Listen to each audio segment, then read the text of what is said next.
Welcome back to Naturally Spiritual, where we correlate the spiritual with the natural. I'm And Cheryl, I'm Sherry. and we're here today with some directions, like, ooh, what to do, what to What do. to do? What to So do? decisions must be made, look, Mhm. and not running around like a chicken with your head cut off, right? Right. Look, Where to go, look, what to do. what to do? I'm stuck. I don't know. Somebody help me. Right. What comes to mind when I think about this?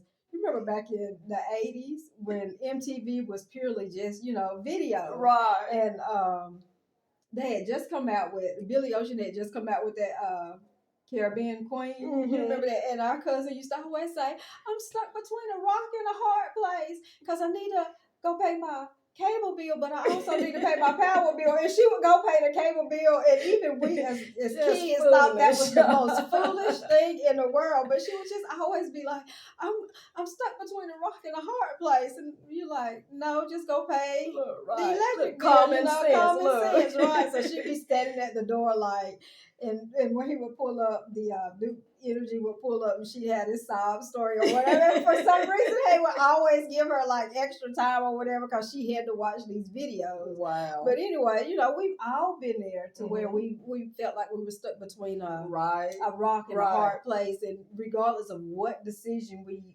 would make, it just didn't seem like it would be the right decision. Right, because it's one any easier than the other, right? Right, yeah. So you like, if I do A, then B. Right. But then if I do B, then A. Right. So yeah, so you just always stuck in just no decision just makes sense whatsoever. Right, because it's not like you can just throw chips up in Right. there and let them land where they may, Right, right? yeah. That doesn't work. Right. But I'm so glad, because in Proverbs 3 and 6, it tells us, in all thy ways acknowledge him. Mm-hmm.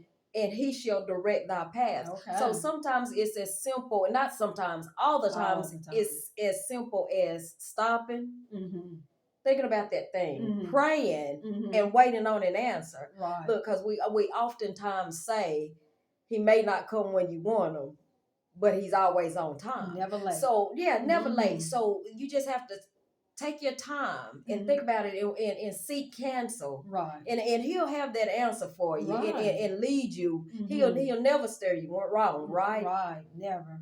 So yeah, just always just go to him. And don't make the hasty decisions, because a lot of times we can put ourselves in something, Right. and then we're thinking we're making the right decision, but then that problem snowballs, right, from the fix that we think we had, right, so that making it a bigger problem. So it becomes an even bigger problem, right. And then you're like, well, Lord, I thought I did, right. So yeah, so as you said, just sit back, reevaluate some things, and just wait. Just don't be so hasty to make a decision, right? So just always go to him, right? And he'll give it to you, right? And so we hope, it's short and sweet tonight, but we hope that we said something that's insightful that'll help you, right, along the way. Right. So a little humor, but don't go paying your cable bill when you know your electric bill right. is due. So because what good is cable gonna do you without electricity? Right. And those new clothes don't look good on the homeless. That's true, definitely. So don't go buying clothes and you need somewhere to stay. Right. So sometimes we put ourselves between a rock and a hard place. Right. So don't do it. But anyway, as she said, we hope we were insightful tonight, and we know it's short and quick. But as we ended it, as always, like us, share, leave us a comment, and go ahead and hit that subscribe. Have a great night. Love you.